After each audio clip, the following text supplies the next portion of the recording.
Video serimizin 10. bölümünden herkese merhaba. Ben Mert Gönenç. Bugün yine hepimizin fikir sahibi olduğu konulardan birisiyle sizlerle birlikte olacağım. Bugün ülkemiz sınırlarından uzaklara gidiyoruz ve Amerika kıtasının ilk sahipleri olan Kızılderililerin dünyasına kısa bir yolculuğa çıkıyoruz. Kendi adıma Kızılderilileri kendi kuşağımdan birçok kişi gibi filmlerde izleyerek, çizgi romanlarda okuyarak geldim. Yine bu izlediğim pek çok filmde yaratılan negatif imajlarına rağmen sevdim. Lafı daha fazla uzatmadan Amerika'nın yerlerinin geçmişinden bugüne uzanacak yolculuğumuzu başlatıyorum.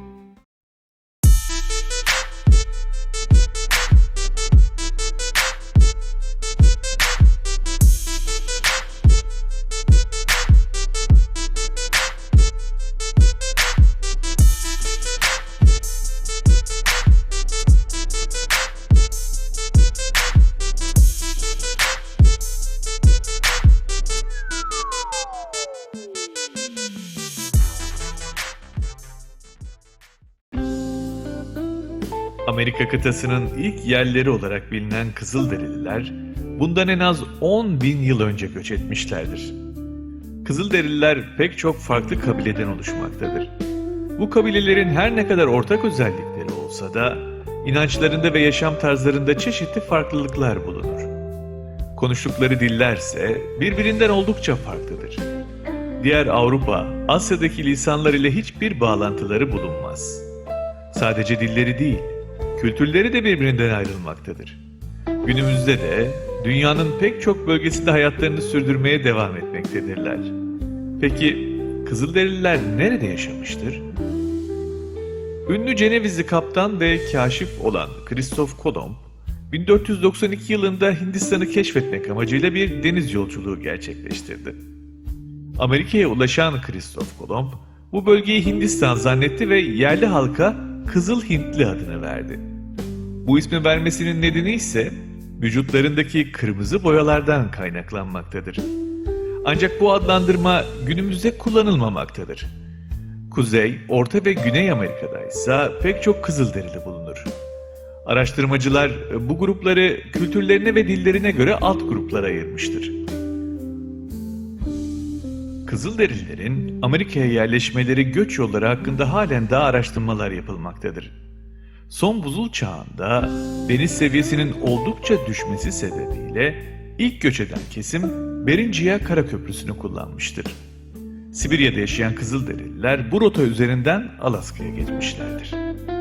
Aynı zamanda Güney Amerika'ya ulaşmak için Pasifik kıyısında kullandıkları bir diğer tezlerden biridir. Ancak bu yol o dönemde kullanılan vasıtalar için oldukça tehlikelidir. Bundan dolayı bu ihtimal oldukça düşüktür. Amerika'nın keşfedilmesiyle birlikte yerleşime açılması sonucunda da Orta Asya'dan pek çok Kızılderili'nin geldiğine inanılmaktadır. Pek çok araştırmacı ise bu fikir üzerinde yoğunlaşmıştır. Kızılderililere ait ilk bulgulara Alaska'da rastlanır. Daha sonra Kuzey Britanya Kolombiyası, Batı Alberta, Yukon Old Grove düzlüklerinde de pek çok bulguya rastlanmıştır. Kızılderililer göçle birlikte tüm Amerika'ya yayılım göstermişlerdir. Farklı coğrafyalara yayıldıkları için farklı kültürler de oluşmuştur. En fazla Kızılderili'nin bulunduğu yer ise Kaya Dağları'nın doğusudur. Bu bölgeden Atlantik'e kadar uzanan çayırlık alanda yaşarlar. Kaya Dağları'nı Pasifik'ten ayıran bölgede ise pek çok kabile yaşamaktadır. Bunlardan en çok bilineni ise Apache adını kullanan kabiledir.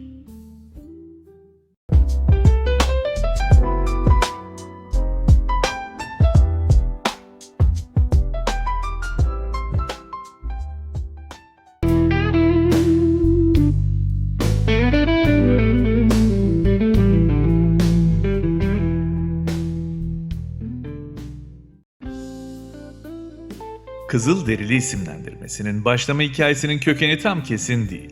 Bir teoriye göre beyazlarla anlaşma törenlerine yüzlerini kırmızıya boyayarak geldikleri için ilk yerleşimcilerce bu şekilde anılmışlar. Birçok belgede Kızılderililer kendilerinden Kızılderili ve karşılarındaki Avrupa kökenlilerden beyazlar diye bahsediyor.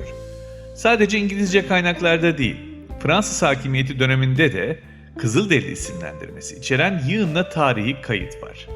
Resmi kayıtlarda ilk kullanım kaydı ise 19. yüzyıl başlarına ait. Amerika Birleşik Devletleri'nin 4. Başkanı James Madison, 1812'de ülkenin değişik yerlerinden gelmiş Kızılderili kabile reislerini kabulde şöyle konuşmuş. "Kızıl evlatlarım, babanızı görmek için uzak yoldan geldiniz. Sizi buraya sağ salim ulaştırana şükrediyorum. Büyük bir adadaki 18 bölgede beyazlarla birlikte yaşayan Kızıllar aynı ruha sahiptir, tek fark renktir." Ancak bu konuşmayı 19. yüzyılda deri rengi ve ırk konusundaki algı ile günümüzdeki algının farklı olduğunu göz önünde tutarak okumak lazım. 20. yüzyılın ortalarından itibaren birçok yerli aktivist hareket bu isimlendirmeye karşı tepkilerini yükseltti. 1960'lı yıllarda modern yerli hareketleri başlayınca American Native yani yerli Amerikan tabiri de yaygınlaşmaya başladı. Bununla beraber Birleşmiş Milletler'in de 2002'den beri kullanmaya başladığı ve Latince yerli anlamından gelen indigenous ifadesi de var. Ancak Amerikan yerlileri genel olarak American Indian tabirini çok uzun süredir kullanılması ve her biri ayrı bir etnik topluluk olan kabileleri ortak adlandırması gibi gerekçelerle kabullenmiş durumdalar.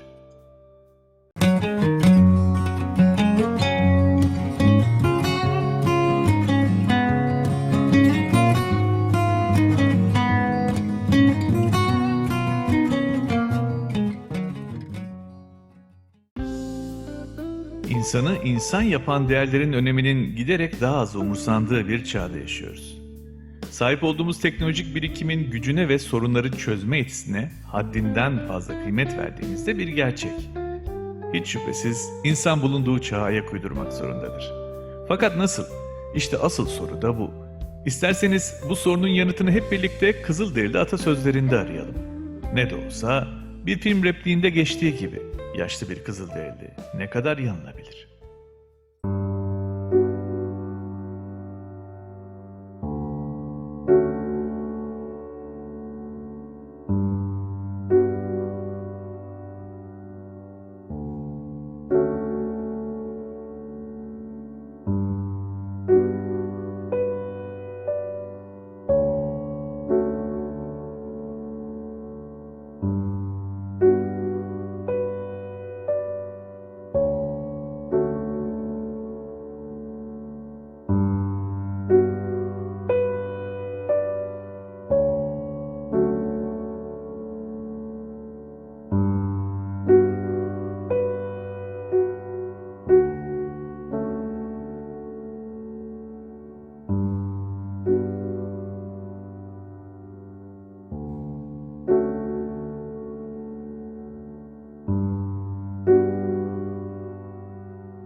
...1492'de Kristof Kolomb'un Amerika kıtasını keşfiyle birlikte Yeni Dünya ismiyle adlandırılan bu yeni coğrafyanın sakin hayatı birdenbire bozulmuştu. Yıllarca bu kıtada tek tip yaşamaya alışkın Kızılderililer birdenbire beyaz ırktan olan insanların hışmına maruz kalmışlardı. Tarihe Kızılderili soykırımları olarak geçen vaka, Amerika'nın keşfinin ardından kıtaya ulaşan beyaz Avrupalıların ve Amerikalıların bu kıtada yaşayan yerli halk, Kızılderililere karşı uyguladığı soykırımlardır. Indian Genocide, American Genocide, Native American Genocide gibi isimlerle de adlandırılan bu soykırımlar 1492'de başlayıp yaklaşık 500 yıl boyunca devam etmiştir. Kızılderililere uygulanan soykırımlar bilinçli bir şekilde ve çeşitli yollarla uygulanmıştır. Kızılderililere uygulanan soykırım türlerinden bahsetmek gerekirse, etnik katliam ve etnik temizlik bilinçli bir şekilde Kızılderilileri katletmek suretiyle uygulanmıştır.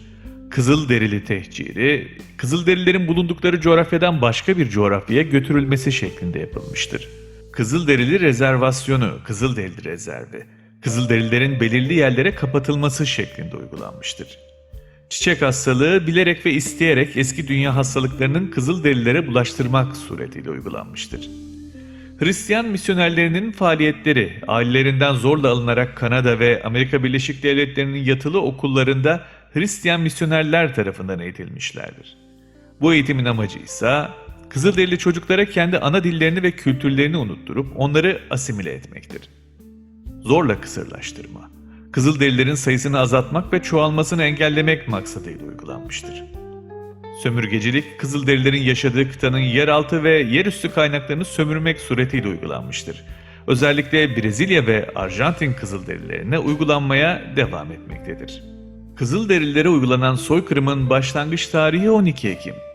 Kızılderililer tarafından bakıldığında büyük bir yas günüdür. Çünkü sakin hayatları 12 Ekim 1492 itibariyle değişmiş, eski yaşamlarının yerinde yerler esmiştir. Amerika Birleşik Devletleri'nde ise bugüne Kolomb Günü adı verilerek bayram günü olarak kutlanmıştır. 1990 yılında Kolomb Günü kutlamalarına karşı çıkan Kuzey ve Güney Amerikalı 350 kişi, Ekvator'un başkenti Quito'ya giderek ilk toplantılarını gerçekleştirmişlerdir. 1992 tarihinde ise 12 Ekim 1992 tarihini Uluslararası Yerli Halklar Dayanışma Günü ilan etmişlerdir. Kızılderililere uygulanan bu katliamlar tüm dünya tarafından bilinmektedir. Bu nedenle Amerika Birleşik Devletleri'nin Kızılderili İşleri Bürosu Başkanı, Avrupalıların yapmış olduğu bu soykırımlardan ötürü 8 Eylül 2000 tarihinde Kızılderililerden özür dilemiştir.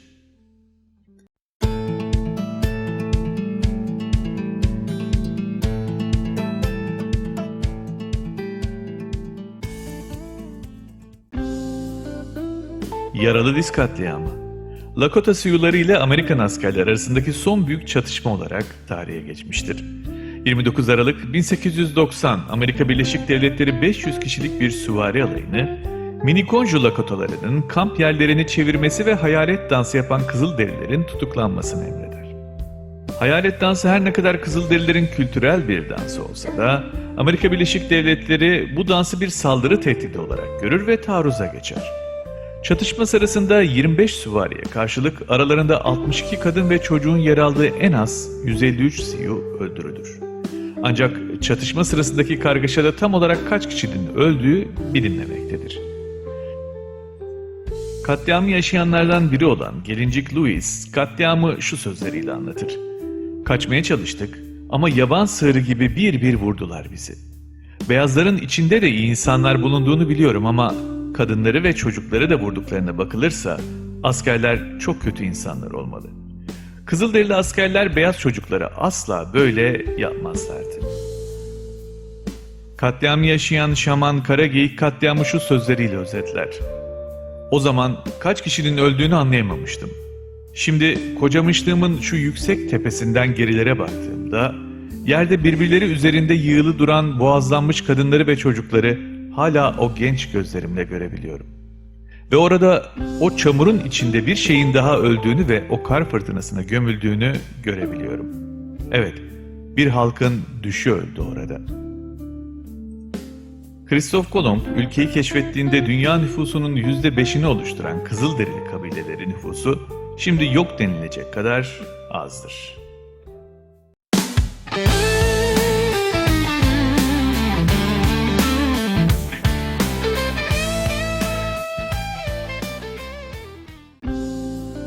Amerika'da Navajo dilini konuşan topluluğun 2021 yılı itibariyle kayıtlı 400 bin üyesi var. Bu nedenle Amerika Birleşik Devletleri'nde en fazla konuşulan Kızılderili dili de Navajoca. Ayrıca topluluk bugün Arizona, New Mexico ve Utah gibi bölgelerdeki geniş topraklarda varlığını sürdürüyor.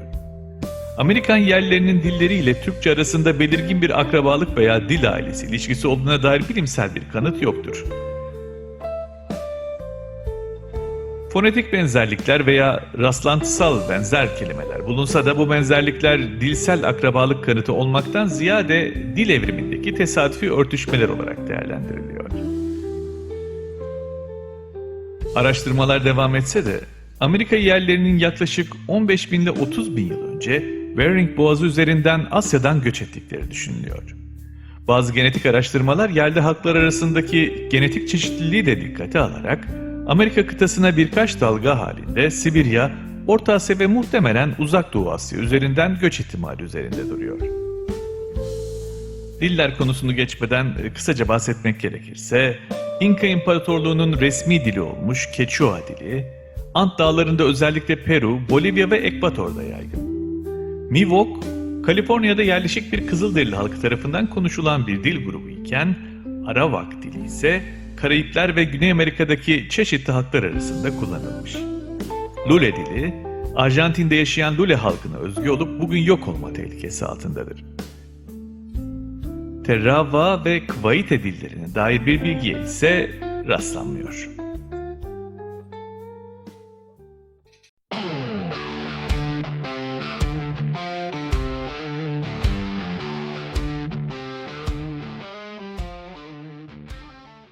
Çiku'da şimdi sırada film önerileri var.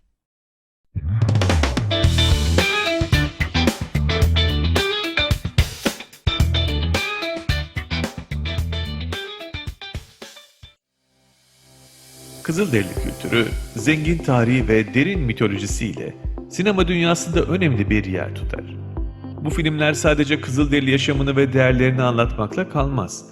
Aynı zamanda toplumların birbirine olan bağlılığını ve çatışmalarını da gözler önüne serer. Kızılderili karakterler genellikle güçlü, bağımsız ve doğayla derin bir bağ kuran figürler olarak karşımıza çıkar. Hazırsanız Kızılderili sinemasının büyülü dünyasına adım atalım. Grey Owl, Gri Baykuş. 1930'ların başında Kanada'da yaşayan Archie Grey Owl'ın gerçek hayat hikayesini anlatır. Bir tuzakçı olan Archie, kasabadan geçen bir ayrı Quois kadını olan Ana Hareo ile tanışır. Ana Hareo, Archie'den Kızılderili geleneklerini öğrenmek isterken, vahşi yaşamın acımasız yönleriyle yüzleşir. İkili, iki yetim kunduz yavrusunu sahiplenerek vahşi yaşamı koruma çabalarına girişir. Archie, zamanla tuzakçılığı bırakıp doğa yazarlığı yapmaya başlar ve Kanada hükümeti tarafından kunduzları koruma projelerinde görevlendirilir. Ardından İngiltere'de ün kazanır ancak orada geçmişiyle ilgili bir sır açığa çıkar. Film, doğa, koruma, aşk ve kimlik arayışını ele alır. Crazy Horse, Çılgın At. Film, Oglala Lakota lideri Crazy Horse'un yaşamını ve mücadelesini anlatır. Film, Crazy Horse'un beyaz yerleşimcilerin topraklarına saldırılarına karşı verdiği savaşları, liderlik özelliklerini ve kültürel değerlerini vurgular. Özellikle Kızılderili kabilelerinin birleşerek sağladığı direniş ve onun liderliğinde gerçekleştirilen önemli savaşlar öne çıkar. Crazy Horse'un savaşçı kimliği ve aynı zamanda derin bir ruhsal anlayışa sahip olması filmdeki ana temalardan biridir. Kendisinin ve halkının onurunu koruma mücadelesi izleyicilere güçlü bir mesaj iletmektedir. Cheyenne Autumn, Cheyenne Sonbaharı. 1878'deki Cheyenne kabilesinin Oklahoma'dan Wyoming'e geri dönme çabasını anlatır. Film, kabile üyelerinin topraklarını geri almak için verdikleri mücadeleyi ve karşılaştıkları zorlukları merkezine alır. Baş karakterlerden biri olan genç bir Cheyenne, ailesini ve topluluğunu bir arada tutma çabası içindedir.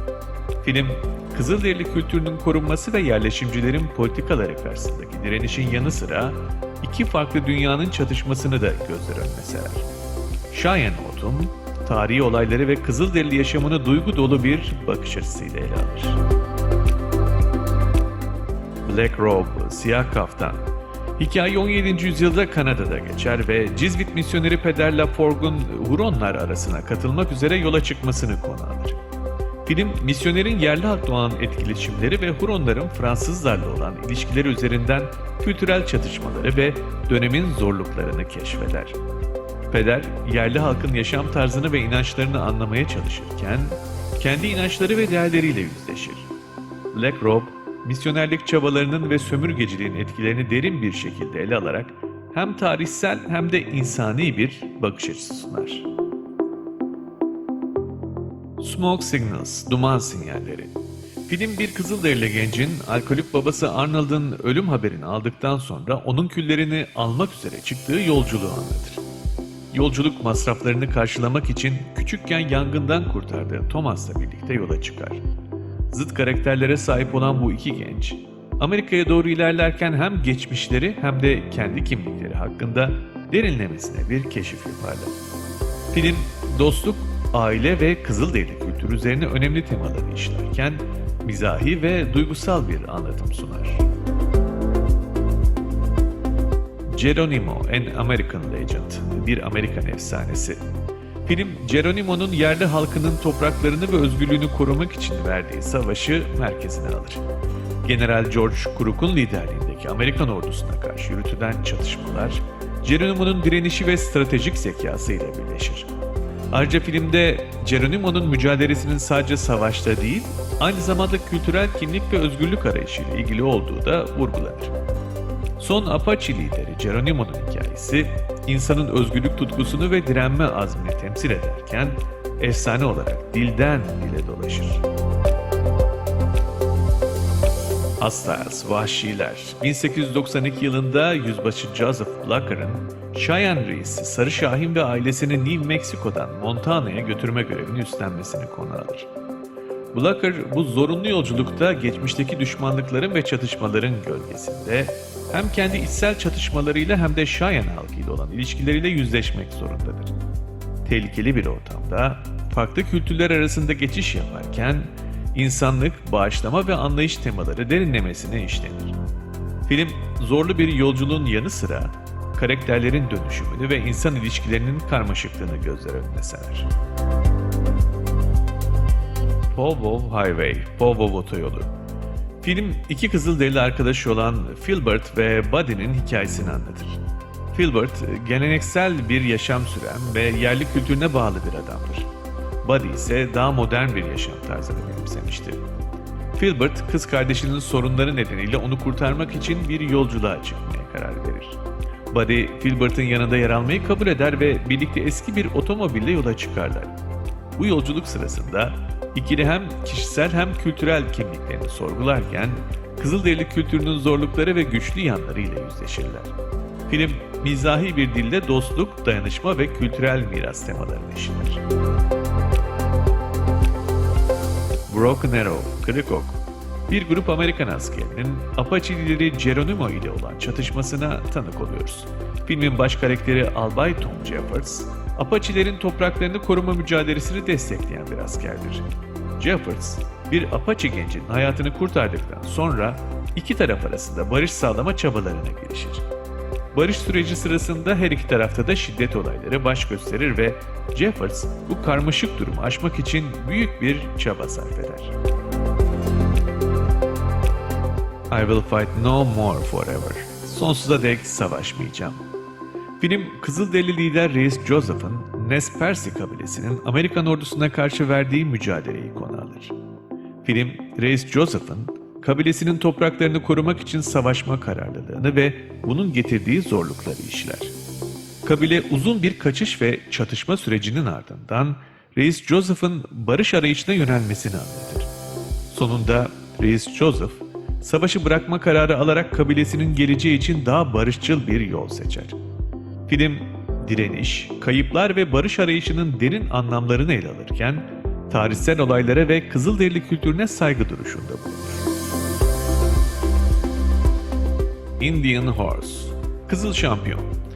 Yerli Kanadalı Saul Indian Horse'un hikayesini anlatır. Saul, yetenekli bir hokey oyuncusudur ancak 1970'lerdeki ırkçı muameleler ve çocukluğunda yaşadığı travmalarla yüzleşmek zorundadır.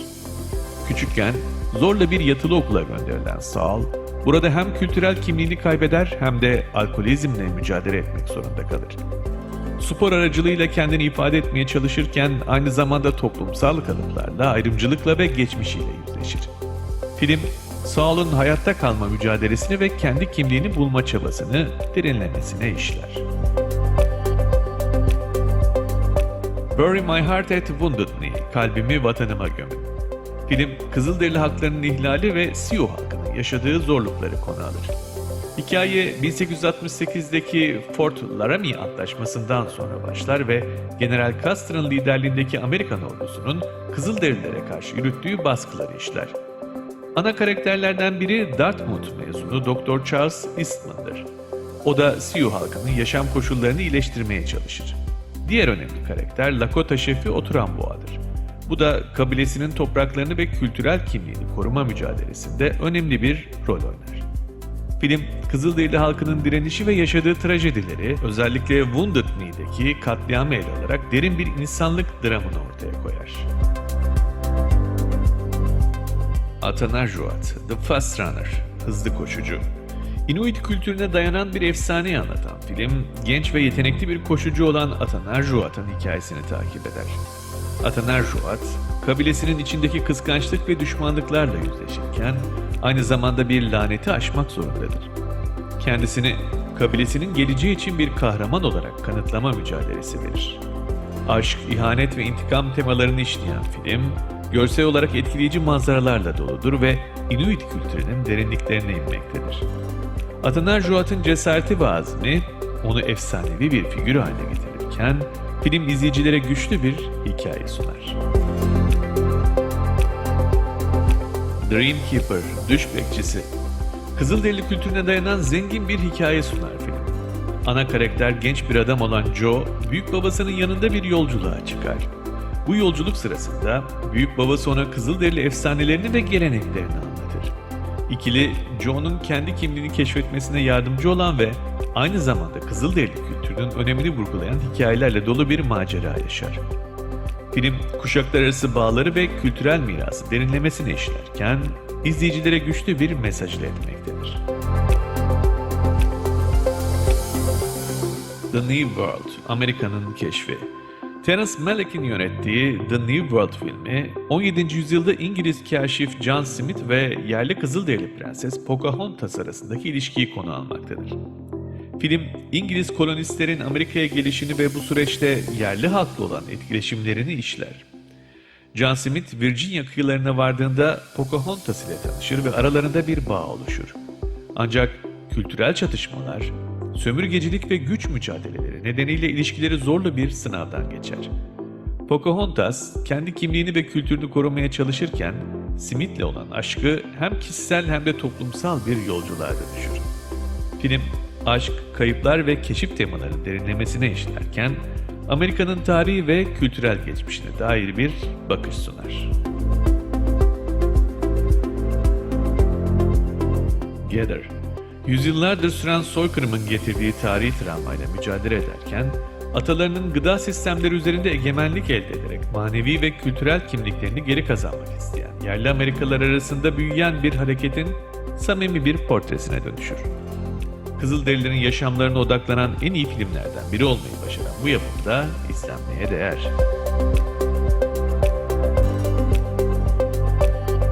Killers of the Flower Moon, Dolunay Katilleri.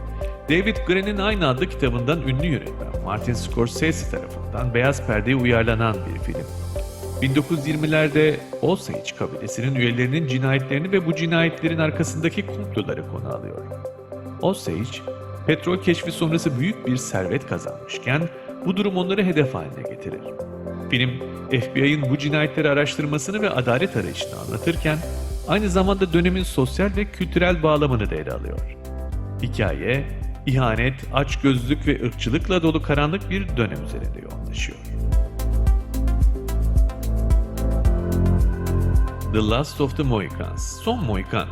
Bugün hala melodisini birçok yerde duyduğumuz Son Mohikan, James Fenimore Cooper'ın romanından uyarlanan tarihi bir filmdir. 1757 yılında Amerikan kolonilerinde geçen bir hikayeye odaklanır. Film, İngiliz ve Fransız kolonileri arasındaki savaşta Son Mohikan savaşçısı Uncas ve üvey kardeşinin İngiliz askerleri ve yerli kabileler arasındaki çatışmalara katılmasını anlatıyor. Aynı zamanda Uncas'ın Cora Munro'ya olan aşkı ve savaşın yıkıcı etkileri üzerine odaklanıyor. Film, doğanın güzellikleri dolu bir arka planda sadakat, aşk ve kayıplar temalarını işler. En iyi Kızılderili filmleri denince akla ilk gelen bu klasiği izlediyseniz bile tekrar izlemeniz kaçınılmaz olacaktır. Apokalipto. Mel Gibson'ın yönettiği Apokalipto filmi, Mesoamerikan uygarlığının son dönemlerinde geçen heyecan dolu bir hikaye sunar. Film, genç bir avcı olan Jaguar Pav'ın kabilesinin saldırıya uğramasıyla başlar. Pav, ailesini kurtarmak için savaşırken kendisi de esir alınır. Esir pazarında Maya kültürünün düşüşü ve insan kurbanı ritüelleri gibi temalarda işlenir. Jaguar Pav özgürlüğünü kazanmak ve ailesini kurtarmak için hayatta kalma mücadelesi verecektir. Film, güçlü görsel anlatımı ve aksiyon sahneleriyle dikkat çekerken aynı zamanda Maya medeniyetinin çöküşünü de gözler önüne sermektedir. Dances with Wolves, Kurtlarla Dans. Kevin Costner'ın hem yönettiği hem de başrolünde yer aldığı bir film. 1860'larda Amerikan İç Savaşı'ndan sonra geçmektedir. Yalnız bir subay olan John Dunbar, batıda ıssız bir bölgede karakola atanır. Burada Sioux Kızılderili'yle karşılaşır ve onlarla dostluk kurar. Dunbar, Sioux kültürünü ve yaşam tarzını öğrenirken onların sorunlarına tanık olur ve iki dünya arasında bir köprü haline gelir. Film, dostluk, kültürel anlayış ve insanlık durumu üzerinde derinlemesine bir bakış sunarken aynı zamanda yerli halkın yaşadığı zorlukları da ele alır.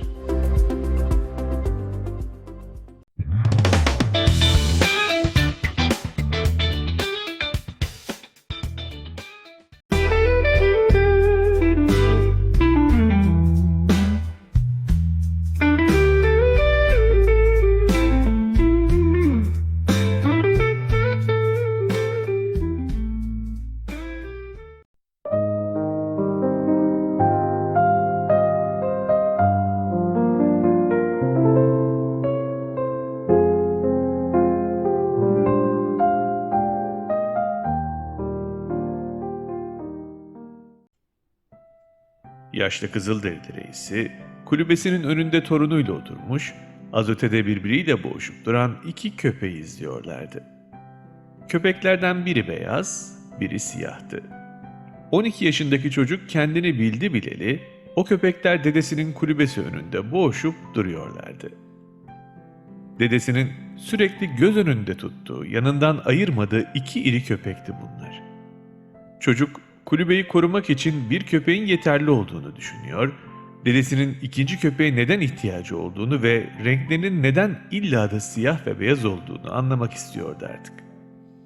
O merakla sordu dedesine. Yaşlı reis, bilgece bir gülümsemeyle torununun sırtını sıvazladı. Onlar, benim için iki simgedir evlat. Neyin simgesi diye sordu çocuk. İyilikle kötülüğün simgesi. Aynen şu gördüğün köpekler gibi iyilik ve kötülük içimizde sürekli mücadele eder durur. Onları seyrettikçe ben hep bunu düşünürüm. Onun için yanımda tutarım onları. Çocuk sözün burasında mücadele varsa kazananı da olmalı diye düşündü ve çocuklara has bitmeyen sorulara bir yenisini ekledi. Peki sence hangisi kazanır bu mücadeleyi? Bilge Reis derin bir gülümsemeyle baktı torununa. Hangisini evlat? Ben hangisini daha iyi beslersem. Yaşlı bir Kızılderili'nin öğütleriyle veda ediyorum bugünkü programa. Bildiklerini anlat ama akıl vermeye kalkma. Anlatılanları iyi dinle ama hepsini doğru sanma. Sessiz kalmak bir şeyi bilmediğin anlamına gelmez. Çok konuşmak da çok şey bildiğini göstermez. Herkesi kendine eşit gör. Her kim olursa olsun bir insanı küçümsemek akılsızlık, çok büyük görmek de korkaklıktır. Cesaret, akıldan gelirse cesarettir. Bilgisizlikten gelirse cehalettir.